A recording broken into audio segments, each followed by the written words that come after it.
ایک تو سوال پوچھا گیا احتلام کے حوالے سے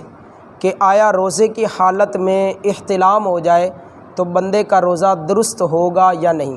تو اس میں یاد رکھیں کہ جو احتلام ہوتا ہے وہ بندے کی اپنی طرف سے اس کے اندر کوئی چیز انوالو نہیں ہوتی، تو لہٰذا احتلام ہونے کی صورت میں بندے کا روزہ جو ہے وہ درست رہے گا، روزے کے اندر کوئی کسی قسم کی خرابی نہیں آئے گی۔ ہاں اگر کسی نے خدا نخواستہ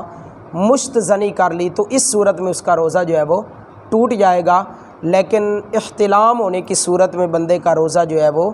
درست ہوگا، روزے کے حوالے سے کوئی خرابی لازم نہیں آئے گی۔ اسی طرح مسواک کرنا، عطر لگانا اور اس کے علاوہ ناخن وغیرہ تراشنا، تو ان صورتوں میں بھی بندے کا جو روزہ ہے وہ قائم رہے گا۔ دوران روزہ بھی آپ مسواک کر سکتے ہیں، جس طرح عام حالات میں مسواک کرنا سنت ہے اسی طرح دوران روزہ بھی مسواک کرنا سنت ہے، تو روزے کی حالت میں مسواک بھی کیا جا سکتا ہے۔ ہاں اتنا ضرور ہے کہ جو ٹوتھ پیسٹ ہے اس کے استعمال سے گریز کیا جائے، چونکہ اس کے اجزاء جو ہیں وہ گلے تک پہنچتے ہیں اور اس کا اثر جو ہے وہ حلق میں محسوس ہوتا ہے، اس سے انسان کے روزے کے فاسد ہونے کے چانسز ہوتے ہیں، تو لہٰذا دوران روزہ ٹوتھ پیسٹ استعمال کرنے سے گریز کی جائے۔ باقی عطر لگانا، خوشبو کو سونگھنا اور خوشبو وغیرہ کپڑوں پہ لگانا، تو ان ساری چیزوں سے روزے کے اوپر کوئی اثر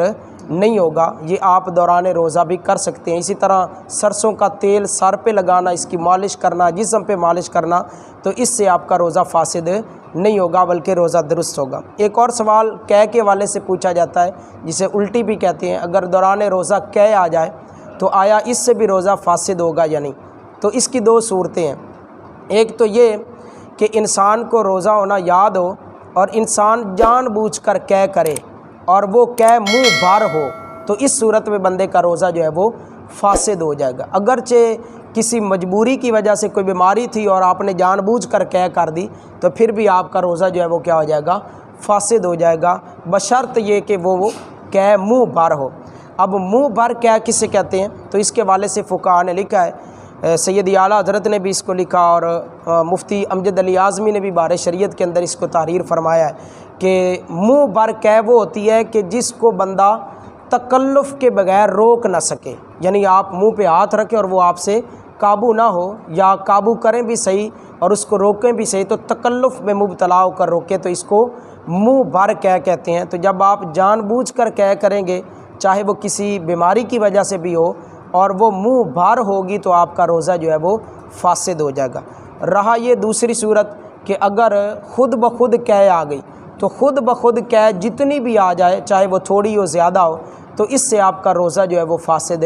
نہیں ہوگا، آپ کا روزہ درست ہے۔ تو اس کے اندر یہ تھوڑی تفصیل ہے، تو اس کو جب ہم ملوز خاطر رکھیں گے، مد نظر رکھیں گے، تو پھر ہمیں مسئلہ جو ہے وہ صحیح انداز میں سمجھ آ جائے گا۔ دعا ہے اللہ عز و جل کی مقدس اور بلند بارگاہ میں کہ رب ذوالجلال جو چیزیں عرض کی گئیں اس پہ مجھے اور آپ کو عمل کرنے کی، اس کو یاد رکھنے کی، اس کو دوسروں تک پہنچانے کی سعادت عطا فرمائے۔